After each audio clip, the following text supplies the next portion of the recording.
Olá, tudo bem? Aproveite para conferir a sua inscrição e deixe aqui seu comentário sobre o assunto. Muitos textos cristãos circulavam durante o segundo século, tanto os que hoje chamamos de canônicos, textos considerados ortodoxos, quanto textos que hoje chamamos de apócrifos, que hoje são considerados como heterodoxos. Naquele tempo não existia ainda um cânon formado, um cânone também podemos dizer assim, do Novo Testamento. E muitos textos que hoje não reconhecemos como canônicos eram lidos por muitas comunidades cristãs. Os textos que hoje chamamos de Antigo Testamento começaram a ser escolhidos a partir de 70, a partir ali da destruição de Jerusalém pelo Império Romano. E os fariseus, que eram uma ordem judaica, no concílio de Jamnia, um concílio rabínico ali no ano de 70, reconheceram quais seriam finalmente os textos judaicos sagrados para que eles pudessem continuar desenvolvendo ali o judaísmo de um modo mais firme, mais estável, por causa do caos que havia se instaurado contra os judeus e os cristãos naquele tempo. Então era um período muito difícil e eles precisavam estabilizar as coisas. Os judeus estavam novamente em diáspora, então eles precisavam fazer algo para que o movimento pudesse continuar de uma forma um pouco mais uniforme.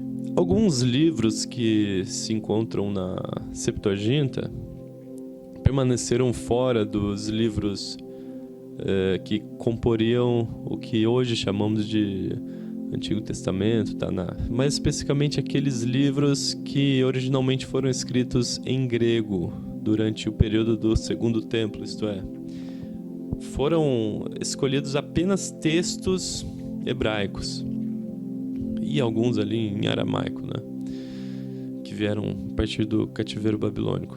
Como, por exemplo, o texto de Macabeus, ele ficou de fora ali do Tanakh, ele foi escrito originalmente em grego, os livros de Macabeus, sobre a revolta dos Macabeus, que é muito interessante, tem um valor histórico bem importante para a gente entender o judaísmo e para a gente entender também as origens do próprio cristianismo, Então eu recomendo a leitura dos livros de Macabeus, que são hoje chamados de deuterocanônicos,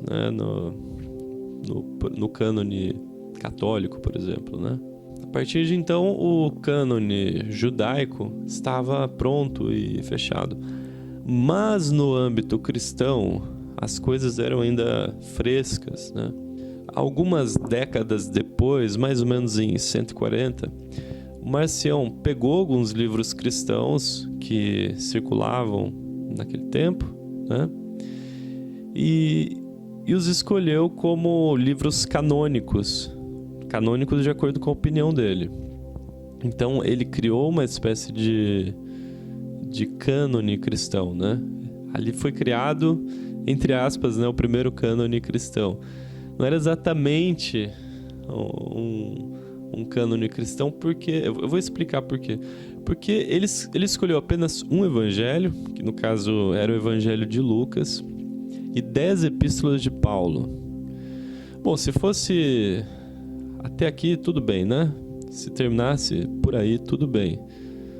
Mas existia um grande problema nessa seleção que ele queria, que ele escolheu, porque ele fez recortes, ele recortou, ele tirou do texto tudo aquilo que não concordava com os ensinamentos dele. E ainda acrescentou alguns comentários contra o judaísmo. Eram textos, então, que ele mesmo editou, isto é, era um cânone adulterado. Mas por que ele adulterou estes textos? Ele adulterou esses textos porque ele era antissemita. Ele tentou remover, tanto do Evangelho de Lucas quanto dessas 10 epístolas de Paulo, qualquer elemento judaico, né, que fizesse referência boa ao judaísmo. Ele dizia que existiam duas divindades, uma do Antigo Testamento, que era má, e outra do Novo Testamento, que era boa. E ele conseguiu muitos seguidores. O marcionismo, o movimento do Marcião, era então um dos maiores ramos heréticos do cristianismo. Contra essas ideias de Marcião surgiu então o Tertuliano e reagiu fortemente com respostas lógicas sobre isso. E Tertuliano era um teólogo brilhante, muito prolífico. Ele escreveu defendendo a ideia de que deveria ser mantida a autenticidade dos textos, né? Da forma como eles se encontravam, sem nenhuma edição. Ele entendia que existia, sim, uma continuidade entre a história da salvação a partir dos textos do que então seria chamado de Antigo Testamento e Novo Testamento. Então, existia uma linha ali que dava uma continuidade. E essa palavra Novo e Antigo Testamento, ele ajudou a difundir. Mas quem cunhou pela primeira vez essa distinção foi o Melitão de Sardes, tá bom? Bom, o Tertuliano era um teólogo realmente eminente, né? Muito importante, e ele contribuiu para que hoje tivéssemos um cânone puro, com muita diversidade e com autenticidade. A gente vai conversar sobre ele mais detalhadamente, sobre as suas grandes contribuições no futuro. Falando nisso, pode ser que muitos se perguntem: Wesley, mas como sei se lemos hoje textos autênticos e não repercute, não se reverbera ali a influência de Marcião? Eu vou responder. Antes dele, tínhamos já muitas cópias dos textos do Novo Testamento. Milhares mesmo, né? Então, apesar de não termos o cânone formado naquele tempo, já circulavam muitos manuscritos do Novo Testamento. E temos muitas cópias também do cânone marciano, né? Do cânone de Marcião. E a cópia mais antiga que nós temos é um papiro 69, que ele é datado do 3º século e foi encontrado no Egito. Então, assim, nós temos realmente muitas e muitas cópias do Novo Testamento, de textos do Novo Testamento em várias línguas, inclusive, né? Desde ali dos primeiros séculos. Tanto em cópita quanto em latim, né? Traduzido, né? Para o cópita, para o latim, para o aramaico, né? Siríaco, no caso. Então, a gente tem um respaldo para poder comparar com esses textos adulterados, né? E decidir qual é o manuscrito mais próximo dos originais, que foram em grego.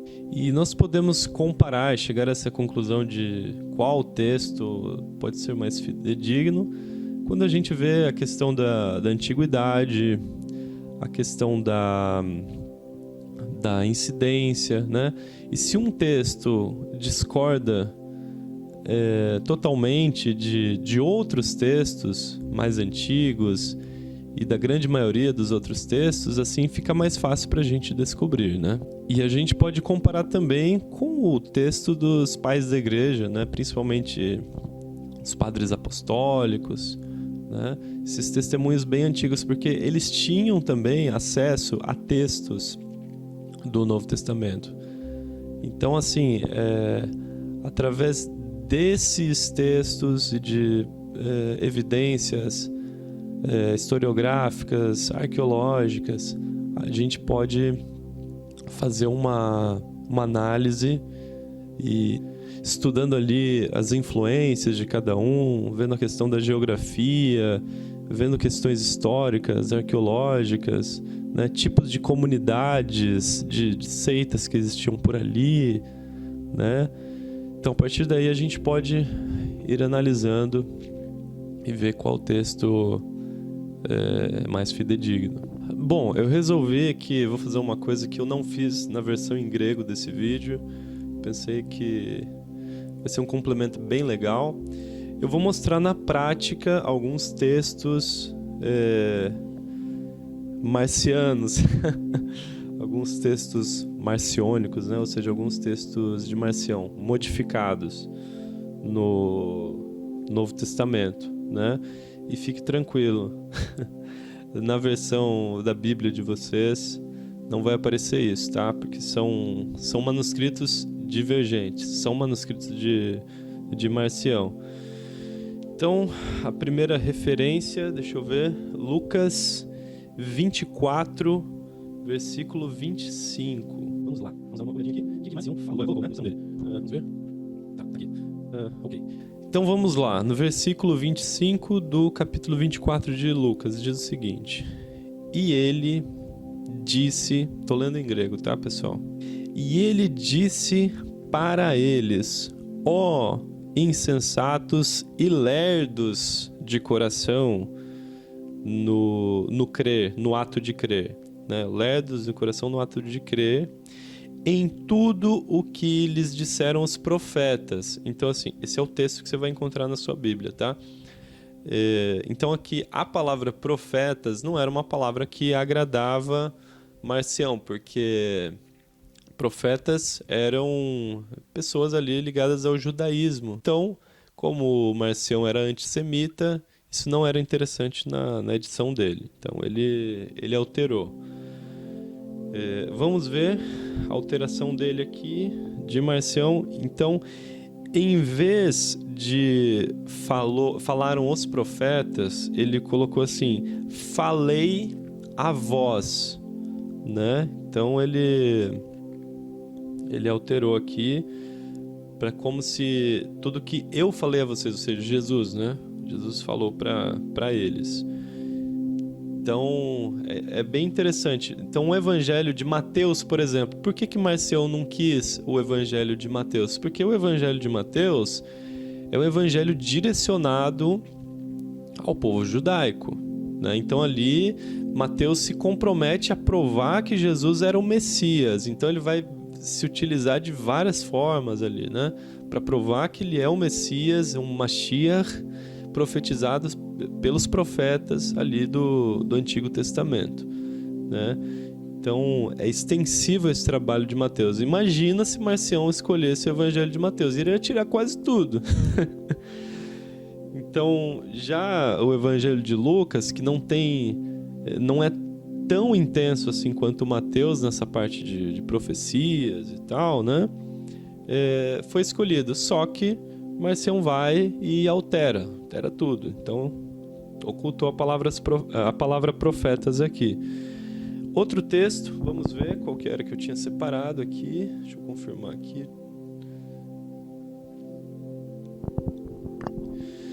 Lucas 23, 2. Vamos lá. Vamos ver aqui. Diz assim: E começaram a acusá-lo, dizendo: Encontramos este corrompendo a nossa nação e proibindo ser pago tributos a César. E dizendo ser ele mesmo o Cristo Rei, tá? Então, essa é a versão que você vai encontrar na sua Bíblia. Entretanto, na versão de Marcião, ele acrescenta o seguinte: não apenas corrompendo a nossa nação, né? E proibindo pagar tributo a César, mas ele acrescenta: e destruindo a lei e os profetas. Então ele atribui isso a Jesus, né? Como aquele que está destruindo a lei e os profetas. O próximo texto é Lucas 10, 21. Diz assim o texto bíblico: Pai, Senhor do céu e da terra, que ocultastes as coisas dos sábios entendidos e revelaste aos pequeninos, né? Essa é a versão que a gente vê na Bíblia. Só que na versão de Marcião, ele tirou esse pedacinho, né?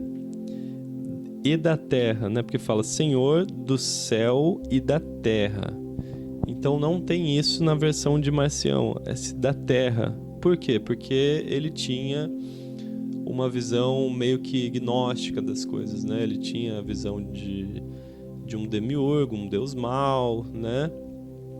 E de um deus bom que não era o mesmo, né? Então, se você fala que o Deus do céu e da terra é uma mesma pessoa, isso discorda da versão marciana, né?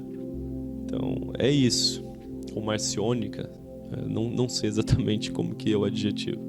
Eu acho que é marciana mesmo. Ou marcionita, melhor dizendo. Então é isso, pessoal. Espero que vocês tenham gostado dessa abordagem. Comente aqui o que você achou, se você já sabia disso, se é uma novidade, tá? E é isso aí. Paz seja com todos. Irine passe.